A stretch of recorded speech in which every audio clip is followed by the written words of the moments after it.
Story 1. It was the summer of 1985, long before the days of Uber or even cell phones. I spent the night drinking at a local bar. I was there since dinner time, and I was leaving after 1 in the morning. Seeing that I took the bus there and had to complete a few more tasks that evening, I decided to hitchhike home.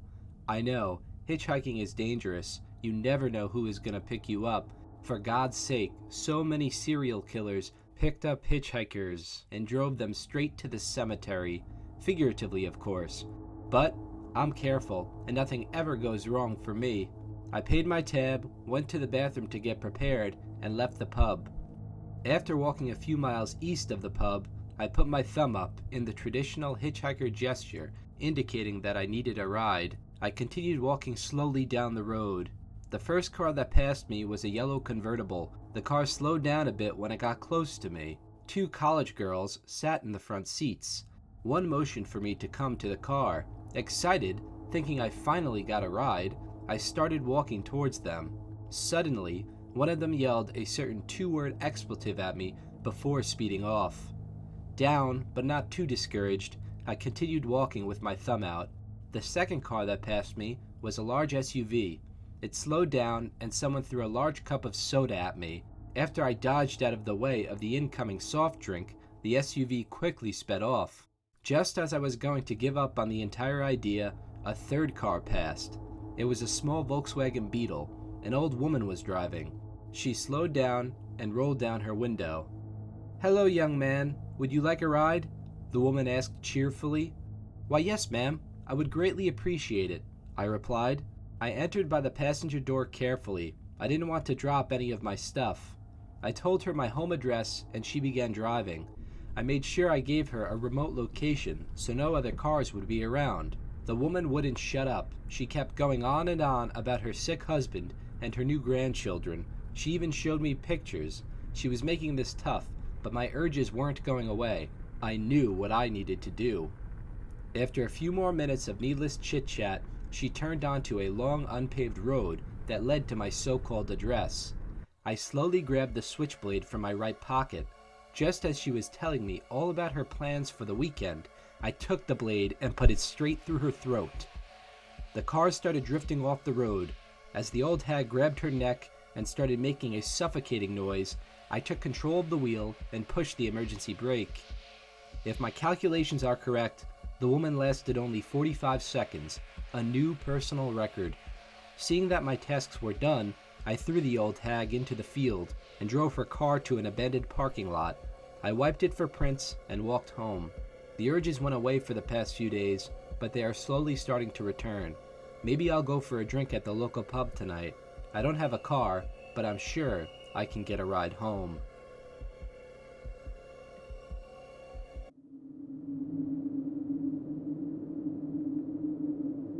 Story 2.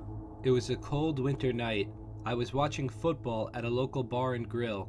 I had gotten into a fight with my wife earlier that day. She took the car and drove to her mother's. I took a cab to the bar and spent the entire night drowning my sorrows. After my 12th beer and second order of wings, I realized that I was out of cash and left my credit card at home. Thus, I paid my tab with all my remaining money and exited the bar. Despite the cold weather, I began slowly walking home. After around a mile of walking, I realized it was far too cold out to make it home. Seeing that I was basically stranded in the middle of nowhere, I had to do what generations of Americans have done before me: hitchhike. I held my thumb out and continued to walk down the road. After a day of horrible luck, it seemed that I finally got a break. A large tractor-trailer truck appeared in the distance. The driver slowed down. "Hey, you need a ride? It's mighty cold out there tonight," the truck driver said. "Sure, sir. Just go 7 miles down this highway and take the first right after the gas station. My house is the third one on the left," I answered. "Well, hop on in," the driver replied. After I entered the cabin of the truck, I was hit with a wall of cigarette smoke and liquor. The guy was clearly drunk. "Sorry about the smell. It's my birthday, and I'm out on the road. Had to have me a couple drinks," the truck driver said. A few moments later, the man started to pick up some speed. He was going fast, but nothing too concerning. So you familiar with these parts, young man? The driver mumbled, in between coughs. Yes, sir. Born and raised a few miles from here, I replied. The truck driver put on the radio. He stopped talking to me and started listening to a baseball game.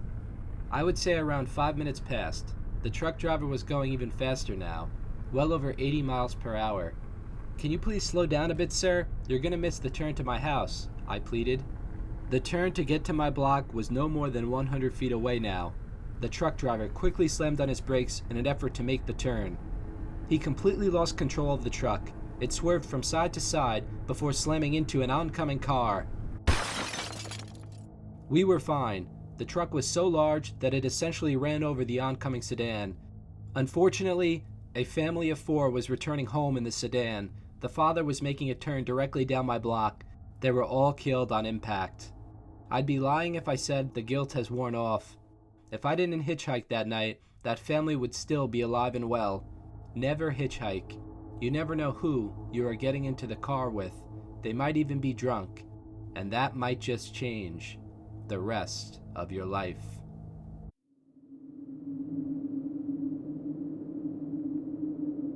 Story 3. My best friend Henry was having a party to celebrate the end of the school year. His parents weren't home, so we got a few kegs and all the liquor we could ever desire. After a few hours of drinking copious amounts of alcohol and playing backyard games with our friends, my sister Kelly and I decided to walk home. We would have called our parents to pick us up, but we live only a few blocks away from Henry, so it wasn't too long of a walk. Nonetheless, we were also both very drunk. After tripping over myself a few times, I jokingly threw out my thumb, making the classic hitchhiker's gesture.